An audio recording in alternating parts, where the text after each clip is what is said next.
ലോകരാഷ്ട്രീയം ഇന്ന് നിൽക്കുന്നത് വലിയൊരു വഴിത്തിരിവിലാണ്. ഒരു വശത്തെ അമേരിക്കൻ പ്രസിഡന്റ് ഡൊണാൾഡ് ട്രംപിന്റെ റെഡ് ലൈൻ ഭീഷണി, മറുവശത്തെ ഇറാന്റെ പ്രതിരോധം.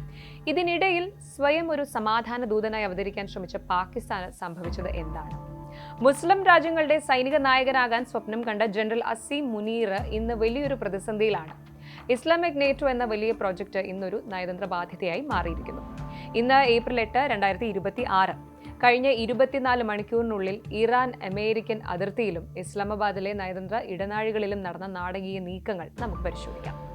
ആദ്യം നമുക്ക് ആ ഒരു വലിയ സ്വപ്നത്തെക്കുറിച്ച് സംസാരിക്കാം. സൗദി അറേബ്യ, തുർക്കി, ഈജിപ്റ്റ് തുടങ്ങിയ കരുത്തരായ ഇസ്ലാമിക രാജ്യങ്ങളെ ഒരു കുടക്കീഴിൽ കൊണ്ടുവന്ന ഒരു സംയുക്ത സുരക്ഷാ സഖ്യം, ഇത് രൂപീകരിക്കാനായിരുന്നു പാകിസ്ഥാന്റെ പ്ലാൻ. ഇതിന്റെ അധിപനായി ഫീൽഡ് മാർഷൽ അസീം മുനീർ സ്വയം അവരോധിക്കപ്പെടുന്നു. പക്ഷേ റിയാലിറ്റി ചെക്ക് വന്നപ്പോൾ കഥ മാറി. പാകിസ്ഥാന്റെ കയ്യിൽ ഈ സഖ്യത്തെ നയിക്കാനുള്ള സാമ്പത്തിക ഭദ്രതയോ ആയുധബലമോ ഇല്ലെന്ന് ഇന്ന് ലോകം തിരിച്ചറിയുന്നു. സ്വന്തം രാജ്യത്തെ സാമ്പത്തിക തകർച്ച പരിഹരിക്കാൻ ഗൾഫ് രാജ്യങ്ങൾക്ക് മുന്നിൽ കൈ നീട്ടുന്ന ഒരാൾ എങ്ങനെ ലോക സുരക്ഷ ഉറപ്പാക്കും? ഈ ഒരു ചോദ്യം ഇന്ന് അന്താരാഷ്ട്ര തലത്തിൽ ശക്തമാവുകയാണ്.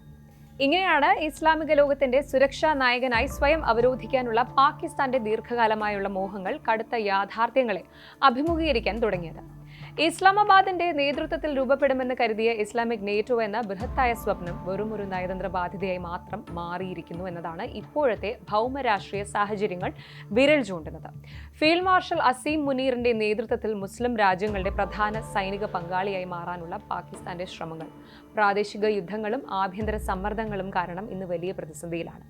ഈ തന്ത്രപരമായ പരാജയം അസീം മുനീറിനെ അന്താരാഷ്ട്ര തലത്തിൽ ഒറ്റയ്ക്കാക്കുന്നു എന്ന് മാത്രമല്ല, പാകിസ്ഥാന്റെ വിദേശ നയത്തെ ഒരു ഇംബാലൻസിലേക്ക് തള്ളിവിടുകയും ചെയ്തിരിക്കുകയാണ്.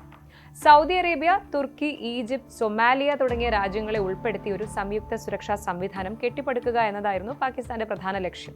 ഇതിലൂടെ മിഡിൽ ഈസ്റ്റിലും ആഫ്രിക്കൻ മേഖലയിലും തങ്ങളുടെ പ്രാധാന്യം വർദ്ധിപ്പിക്കാമെന്നും അതുപോലെ അന്താരാഷ്ട്ര തലത്തിൽ ഒരു നിർണായക ശക്തിയായി മാറാൻ കഴിയുമെന്നും ഇസ്ലാമാബാദ് കണക്ക് കൂട്ടിയിരുന്നു. എന്നാൽ മാറുന്ന ആഗോള സഖ്യങ്ങളും രാഷ്ട്രീയ പരിമിതികളും ഈ പദ്ധതിക്ക് തിരിച്ചടിയായി. പാകിസ്ഥാന്റെ ആഭ്യന്തര സാഹചര്യങ്ങൾ തന്നെയാണ് ഇതിന് പ്രധാന തടസ്സമായത്. നമുക്കറിയാം, ഇന്നലെ രാത്രി 8 മണി വരെയായിരുന്നു ഇറാനെ തകർക്കുമെന്ന് ട്രംപ് പറഞ്ഞിരുന്ന ആ ഒരു ഡെഡ് ലൈൻ. ആ സമയത്ത് പാകിസ്ഥാൻ വലിയൊരു മീഡിയേഷൻ ശ്രമം നടത്തി. ഇറാനെ അനുനയിപ്പിക്കാൻ ഷെഹബാസ് ഷെരീഫും സംഘവും കിഴഞ്ഞു പരിശ്രമിച്ചു. ഒടുവിൽ 2 ആഴ്ചത്തെ വെടിനിർത്തൽ പ്രഖ്യാപിക്കപ്പെട്ടു. ഇവിടെ പാകിസ്ഥാൻ അവകാശപ്പെടുന്നത് തങ്ങളുടെ നയതന്ത്ര വിജയമാണ് എന്നാണ്. എന്നാൽ സത്യം അതല്ല. ഇറാൻ മുന്നോട്ട് വെച്ച 10 പോയിന്റ് കണ്ടീഷൻസ്, അതായത് ഹോർമുസ് കടലിടുക്കിലൂടെയുള്ള ഓരോ കപ്പലിനും $2 മില്യൺ ടോൾ നൽകണമെന്ന നിബന്ധന ഉൾപ്പെടെ അമേരിക്കയ്ക്ക് അംഗീകരിക്കേണ്ടി വന്നത് യുദ്ധം ഒഴിവാക്കാൻ മാത്രമാണ്. ഇവിടെ പാകിസ്ഥാൻ വെറും ഒരു സന്ദേശവാഹകൻ, മെസ്സഞ്ചർ മാത്രമായി ഒതുങ്ങി. ഇറാൻ പലപ്പോഴും പാകിസ്ഥാന്റെ നിർദ്ദേശങ്ങളെ പുച്ഛിച്ചു തള്ളുകയായിരുന്നു എന്നതാണ് വസ്തുത. ഇനി പാകിസ്ഥാന്റെ ഈ നയതന്ത്ര പരാജയത്തിന് പിന്നിൽ വലിയൊരു ആഭ്യന്തര കാരണവുമുണ്ട്. രാജ്യത്തിനകത്തെ സങ്കീർണമായ ജനസംഖ്യാപരമായ ഘടനയും മതപരമായ വേർതിരിവുകളും നയതന്ത്രപരമായ തീരുമാനങ്ങൾ എടുക്കുന്നതിൽ നിന്ന് പാകിസ്ഥാനെ പിന്നോട്ട് വലിക്കുന്നു. പാകിസ്ഥാൻ ജനസംഖ്യയുടെ 15% വരുന്ന ഷിയ വിഭാഗം. സൈന്യത്തിലും ഉന്നത ഉദ്യോഗസ്ഥ തലത്തിലും അവർക്ക് വലിയ സ്വാധീനമുണ്ട്.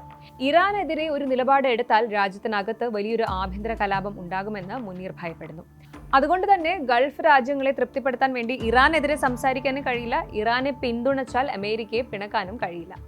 ഈ ഒരു ത്രിശങ്കു സ്വർഗത്തിൽപ്പെട്ട പാകിസ്ഥാൻ ഇന്ന് വിശ്വാസ്യതയില്ലാത്തൊരു രാജ്യമായി മാറി. ഗൾഫ് രാജ്യങ്ങൾ പോലും ഇന്ന് പാകിസ്ഥാന്റെ സൈനിക സഹായത്തെ സംശയത്തോടെയാണ് നോക്കുന്നത്. ലോക സുരക്ഷാ നായകനാകാൻ ഇറങ്ങി പുറപ്പെട്ട പാകിസ്ഥാന് സ്വന്തം അതിർത്തി പോലും സംരക്ഷിക്കാൻ കഴിയുന്നില്ല എന്നതിന് തെളിവാണ് 2025 ജനുവരിയിൽ ഇറാൻ നടത്തിയ മിസൈൽ ആക്രമണം. ബലൂചിസ്ഥാനിലെ തീവ്രവാദികളെ ലക്ഷ്യമിട്ട് ഇറാൻ പാകിസ്ഥാനിൽ കയറി ആക്രമിച്ചു. ഇത് അസീം മുനീറിന്റെ പ്രതിച്ഛായയ്ക്ക് വലിയ മങ്ങലേൽപ്പിച്ചു. സ്വന്തം മണ്ണിൽ വിദേശ സൈന്യം ബോംബിടുമ്പോൾ നോക്കി നിൽക്കേണ്ടി വന്ന പാകിസ്ഥാൻ എങ്ങനെയാണ് മറ്റുള്ളവർക്ക് സംരക്ഷണം നൽകുന്നത്? അന്താരാഷ്ട്ര തലത്തിൽ ഒറ്റപ്പെടുമ്പോൾ പാകിസ്ഥാൻ എപ്പോഴും ഉപയോഗിക്കുന്ന ഒരു കാർഡുണ്ട്: ഇന്ത്യയുമായുള്ള സംഘർഷം. ഇപ്പോൾ ആഭ്യന്തരമായ ബലൂചിസ്ഥാനിലും ഖൈബർ പത്തൂൻഖ്വയിലും ജനങ്ങൾ സൈന്യത്തിനെതിരെ തിരിയുകയാണ്. ഈ ശ്രദ്ധ തിരിക്കാനായി അതിർത്തിയിൽ ചെറിയ പ്രകോപനങ്ങൾ ഉണ്ടാക്കാൻ സൈന്യം മുതിർന്നേക്കാം. എന്നാൽ ഇന്ത്യൻ സുരക്ഷാ ഏജൻസികൾ അതീവ ജാഗ്രതയിലാണ്. ഇന്ന് പാകിസ്ഥാന്റെ വിദേശ നയം അസ്തമയത്തിലേക്ക് നീങ്ങുകയാണ്. ഇന്ന് രാവിലെ ലഭിക്കുന്ന റിപ്പോർട്ടുകൾ അനുസരിച്ച് ട്രംപ് പ്രഖ്യാപിച്ച വെടിനിർത്തൽ വളരെ ദുർബലമാണ്. ഹോർമുസ് കടലിടുക്കിലെ ടോൾ പിരിവിനെതിരെ പല പാശ്ചാത്യ രാജ്യങ്ങളും രംഗത്ത് വന്നു കഴിഞ്ഞു.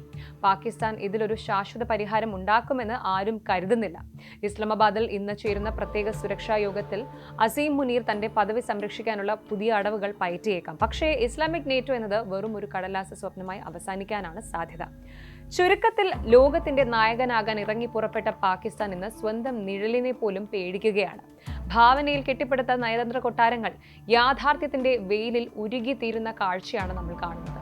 ഫീൽഡ് മാർഷൽ അസീം മുനീറിന്റെ സൈനിക മോഹങ്ങൾ പാകിസ്ഥാനെ കൂടുതൽ ഒറ്റപ്പെടലിലേക്കും അനിശ്ചിതത്വത്തിലേക്കുമാണ് നയിക്കുന്നത്.